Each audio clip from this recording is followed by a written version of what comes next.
pour notre invité. Oui, à 9h24 dans la matinale, DJ Taj Mahal, qui est dans le Morning King de King FM. Alors, DJ Taj Mahal, vous êtes français. Votre spécialité, c'est le hip-hop, la dance, le rap.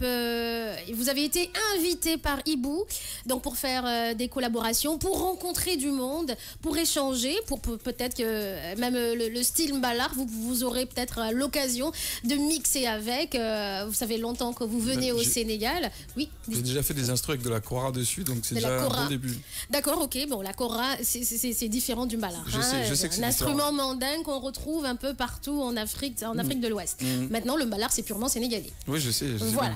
Donc, est-ce que vous avez eu déjà à mixer avec du Mbalar et quelle sonorité Mbalar déjà? Il faut savoir qu'à Montpellier, je travaille depuis très longtemps dans les boîtes afro et que donc il y a eu des soirées sénégalaises et qu'à l'époque, j'ai même mixé avec des cassettes de Mbalar. Voilà, ça, il faut le savoir. Super. Mais donc, justement, quel artiste?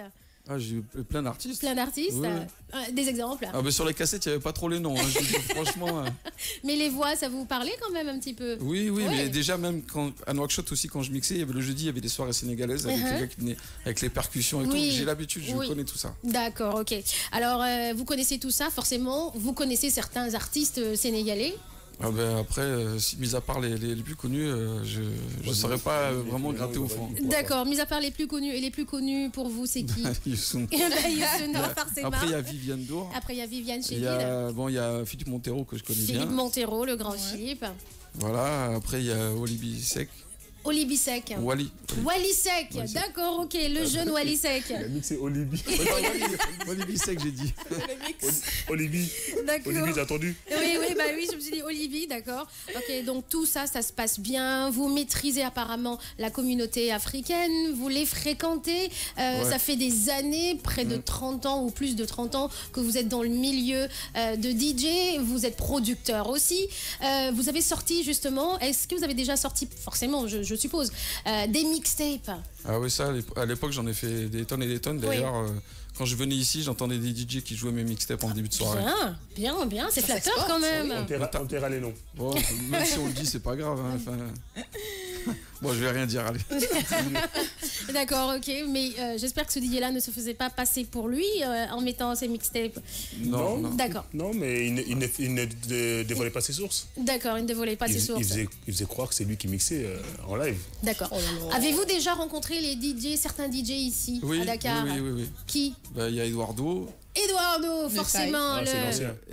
Il y en a un que j'ai trouvé très bon qui s'appelle DJ Bib.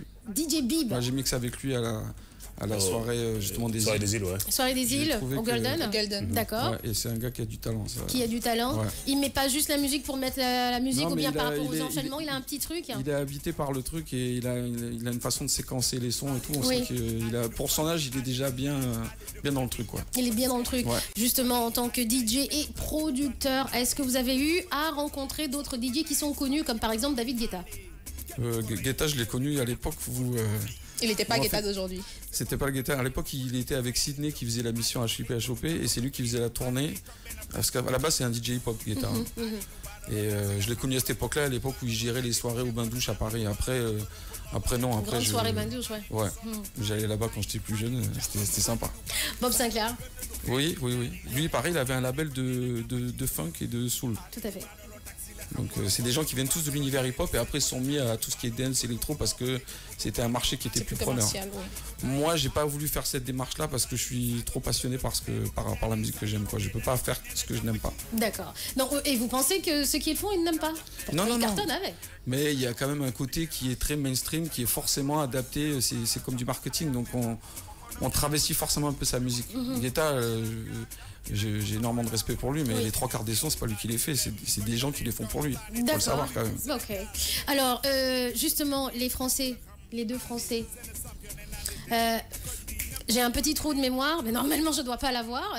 Qui sont connus aux États-Unis. Donnez-moi le truc, donnez-moi le nom. Les Daft Punk. Voilà, merci beaucoup. Est-ce que les Daft Punk, ce sont des DJ? Oui, ils sont DJ à la base, mais c'est surtout des musiciens. D'accord, c'est surtout des musiciens. Des musiciens électroniques, en fait, ce qu'on appelle musique électronique. D'accord, musique électronique, mais à la base, ce sont des DJ. Enfin, entre deux, c'est pas des gars qui font des sets en soirée, mais DJ, c'est déjà s'intéresser à la musique, c'est pas juste en jouer, c'est collectionner des disques. Quand on collectionne des disques, on est un DJ quelque part. Ok, d'accord. Et ça nourrit son homme parce que la dernière fois, on était en train de regarder par rapport aux DJ les plus riches, hein, côté people. Forcément, il n'y avait pas de Français, pas forcément, excusez-moi du terme. Il n'y avait pas de Français malheureusement parce que je m'attendais à ce que peut-être David Guetta fasse partie du top 20. Hein, mais il fait pas partie du top 20 par rapport aux DJ qui ont de l'argent. En 2017, Daft Punk, en 2017, les Daft Punk non plus. On a plus des DJ qui viennent de Londres, par exemple, des DJ de Londres, des États-Unis, de la Hollande, des Néerlandais. Donc ça m'a un petit peu troublée. Bon, vous pouvez peut-être répondre. Je vous avouerai que je m'intéresse pas forcément à ce genre de top parce que je sais pas de regarder qui gagne quoi. Honnêtement, je pense même que si j'avais voulu faire de l'argent, j'aurais fait un autre métier que ça. D'accord. Donc après, si des gens gagnent bien leur vie grâce à ça, je pense que Guetta, il a dû faire partie du top pendant un bon moment quand même. Hein. Oui, pendant avant de redescendre, parce que là, il a moins d'actualité. Effectivement, oui. Mais bon, après, en fait, le problème, c'est le danger, c'est si on commence à donner aux jeunes l'information qu'en fait, on fait DJ pour faire de l'argent, déjà, on démarre mal, à mon avis. D'accord. Je pense qu'il y a plein de DJ qu'on voit comme ça, ils ont galéré dans leur début, et après, c'est avec la passion et la volonté d'être vrai qu'ils arrivent à faire des choses et d'aller plus loin. D'accord. Sur le Facebook de King FM Live, les internautes réagissent. Oui. D'ailleurs, je voulais juste dire une chose. Je trouve qu'en Afrique, souvent le DJ est trop déprécié en fait. Il est déprécié. Oui. D'accord. Je pense moi j'ai connu une époque il y a 12-13 ans. Je voyais les DJ, ils étaient c'est comme si c'était, je sais pas, des larbins quoi. Ils étaient vraiment très peu payés. C'est très difficile pour eux d'en vivre, alors que quand même ils ont. Jusqu'à présent, ça n'a pas beaucoup changé aujourd'hui. Hein. Alors qu'ils ont un rôle clé dans les établissements et je trouve vraiment ça difficile quoi. Effectivement, quand le DJ est bon, la boîte elle est remplie hein, facilement oui, et bouche à oreille. Le DJ là il est trop bon, on va aller faire la fête là-bas. Effectivement, vous n'avez pas tort. Alors Kumba Aminata Samb qui dit maintenant les DJ sont des touches à tout. Ils ne se contentent plus de jouer dans les boîtes de nuit, ils sont lanceurs de tubes. Ils remplissent des stades. Yes or no? Ça dépend pour qui. Après, c'est vrai que là, on est souvent un peu dans les clichés, mais je pense qu'il y a plein de rôles possibles, il y a plein de comment ça s'appelle de statuts possibles en fait. Les stades c'est pas destiné à tout le monde. Moi, j'en connais plein qui ont jamais fait de stade. Moi j'ai la chance d'avoir mixé par exemple à Bercy 4 fois. J'ai fait au moins une trentaine de zéniths depuis. Donc c'est sûr qu'au bout d'un moment ça paraît normal, mais franchement c'est pas donné à tout le monde malheureusement. Il y a plein de gars qui n'auront jamais fait une salle avec plus de 2000-3000 personnes. Alors DJ différent de mixeur? Point d'interrogation. De la part de Ongla Anna. C'est-à-dire? C'est une question. Est-ce que le DJ c'est différent du mixeur? Un mixeur. Un mixeur normalement c'est ce qui sert à mixer deux sons ensemble, donc c'est pas une personne. C'est juste l'outil qui sert à mélanger les sons en fait. On va dire ça. D'accord, ok. On appelle ça une table de mixage. Une table de mixage. Jibinja et Kumba, je ne vois que David Guetta qui remplit des stades. Il n'y a pas que David Guetta qui remplit des stades. Non, il y a énormément de gens que vous connaissez pas du tout, qu'on peut suivre des fois sur Instagram et qui remplissent des stades dans le monde entier. Et pourtant, je suis sûr que vous passez aucun de leurs sons, ni en France, ni nulle part. Mais il y a des gars qui ont des fois des millions de followers. Et en fait, ce qui est bien maintenant avec la mondialisation de la musique, c'est que je peux faire un son en France et puis toucher que des gens à l'étranger, autant aucun Français va m'écouter. D'accord. C'est un peu la tendance actuelle en fait. C'est que par exemple, on peut avoir des Japonais qui s'intéressent à votre travail, alors que tous les gars de votre ville, ils vous écoutent même pas. Ils vous connaissent même pas. C'est ce qui arrive de plus en plus en fait. Donc c'est pour ça qu'il y a des artistes il y en a un par exemple qui s'appelle Troy Boy. C'est un gars qui est un Hollandais qui bouge dans le monde entier et il fait des musiques qui frappent bien. Et tous les images qu'il a, c'est que des stades remplis. Et pourtant, je suis sûr qu'aucun de vous connaît. Non. Et même moi en France, plein de gens ne connaissent pas. Donc après, ça donne la possibilité à des gens de s'exporter partout. Ils sont constamment en tournée. Ils font des fois 300 dates par an. C'est pas comment ils font, Ah bah c'est clair, 300 dates par an. L'année a combien de jours? 365.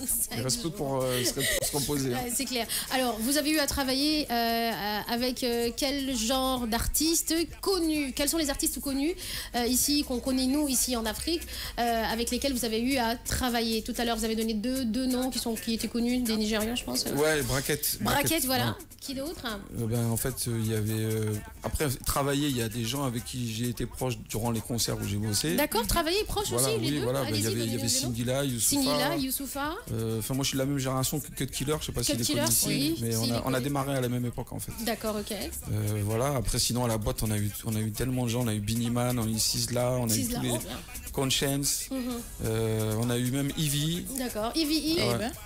Ivy? Ouais, ah, ok, Ivy, ouais. On a Ivy, on a eu MOP, Mims, il y en a tellement, c'est énorme. Après, on a eu maintenant, il y a beaucoup, ce qui marche en France, c'est énormément tout ce qui est afro-trap, donc c'est beaucoup du français en fait. Tout à fait. Voilà, il n'y a pas longtemps, il y avait que Black. Bazardé, monsieur Bazardé. Ouais, il y a eu Gradure. Gradure! Bon, moi, je suis un petit peu moins fan de la scène hip-hop française actuelle, parce que je trouve que c'est trop dur. J'aime pas le message qui est lancé aux plus jeunes, honnêtement. Okay. Ça, c'est mon côté un peu vieux qui pense ça. Parce que quoi qu'il en soit, je pense que la musique et les paroles ont une influence sur les plus jeunes. Et je pense que, notamment par rapport à la condition de la femme, je trouve qu'au niveau des ça textes, dénigre un peu trop, ça va un peu trop loin. Moi, je trouve que c'est un peu trop. D'accord. Et le niveau justement du hip-hop français, il a baissé ou il a stagné? En fait, je dirais que il a explosé, en fait, mais dans le sens où c'est plus du rap, c'est de la pop, en fait. C'est de la pop, d'accord, ok. C'est plus le terme conscient du rap qui pouvait exister auparavant, mais qui parfois, je peux comprendre, peut saouler les gens parce que à force qu'on nous fasse la morale, au bout d'un moment, ça fatigue. Mais maintenant, c'est de l'entertainment, mais c'est beaucoup chanté. Bon, j'ai l'impression que les gars se sont transformés en chanteuses un peu. Pas en rappeur, genre les gros durs et tout ça, plutôt. Chanteuse. En chanteuse, c'est pas gentil, Philippe, c'est pas gentil. Surtout l'utilisation de l'autotune. Oui, l'autotune, l'autotune. Non, mais avant, il y avait même aux États-Unis, il y avait beaucoup de vrais chanteurs R&B, etc. De vraies voix. Ils ont disparu au profit de rappeurs qui chantonnent. C'est un peu triste, non? Ça met beaucoup de gens qui sont des pros au chômage. Eh ben dis donc, 9h36 dans la matinée, on va faire une petite pause musicale et puis on va revenir parce que n'oublions pas qu'on a l'horoscope du jour, n'oublions pas aussi qu'on a la cuisine à faire et n'oublions pas aussi que voilà, les invités sont sympas. À tout à l'heure.